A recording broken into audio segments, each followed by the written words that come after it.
রেগার শ্রম দিবসকে কাজে লাগিয়ে খনন করা পুকুরগুলি সরজমিনে খতিয়ে দেখতে পঞ্চায়েতে ঘুরলেন বগাফা ব্লকের ব্লক উন্নয়ন আধিকারিক প্রদীপ সরকার। কথা বলেন বেনিফিশিয়ারিদের সাথেও। বগাফা ব্লকের মধ্যে অনেক সবগুলি পঞ্চায়েত এবং ভিলেজে পুকুর নেওয়া হয়েছে। অনেকগুলি এক কানি, অনেকগুলি দুই কানি, আবার অনেকটি আছে হাফ কানি।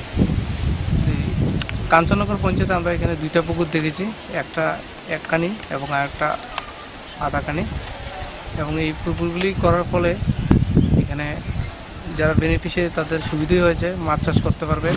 শান্তিরবাজার মহকুমার বগাফা ব্লক রেগার কাজে ব্যাপক সাফল্য দেখিয়েছে গত বছর। প্রায় জায়গাতেই গড়ে তোলা হয়েছে স্থায়ী সম্পদ। ব্লকের অধীন সবকটি পঞ্চায়েতেই পুকুর খনন করা হয়েছে বেশ কয়েকটি করে। এদিকে পঞ্চায়েত থেকে পুকুর খনন করে দেওয়ায় খুশি গ্রামবাসীরা। মাছ চাষ করে স্বপ্ন দেখছে স্বাবলম্বী হওয়ার। না, এই পঞ্চায়েতের থেকেই তো কাঞ্চননগর পঞ্চায়েতের থেকে দিছে। এটা আমরা মাছ চাষ করানোর লাগে কি দিছে, পুকুর দিছে। পুকুর দিয়ে দিছে। কোন জায়গায়? জায়গাটা হাতকানি পুকুর। পাড়াটার নাম কি? 17 টাকা। কাঞ্চননগর 17 টাকা। আমি পঞ্চায়েত থেকে যে পুষ্করণীটা পাচ্ছি, পুষ্করণীটা কাটতে আমি বেশ খুবই খুশি হয়েছি।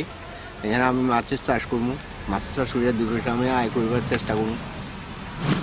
তবে বগাফা ব্লকে পুকুর খনন করে সাফল্য পাওয়া গেলেও অন্যান্য ব্লকগুলিতে চলছে পুকুর চুরি। বিভিন্ন সংবাদ মাধ্যমে ছবি সহ যার তথ্য বেরিয়েছে বহুবার। কাজেই বিশ্লেষক মহলের বক্তব্য, বিভিন্ন সাফল্যের পাশাপাশি যেসব ক্ষেত্রে দুর্নীতি হচ্ছে তা কড়া হাতে দমন করার উদ্যোগ নিক সরকার। Bureau report, news vanguard.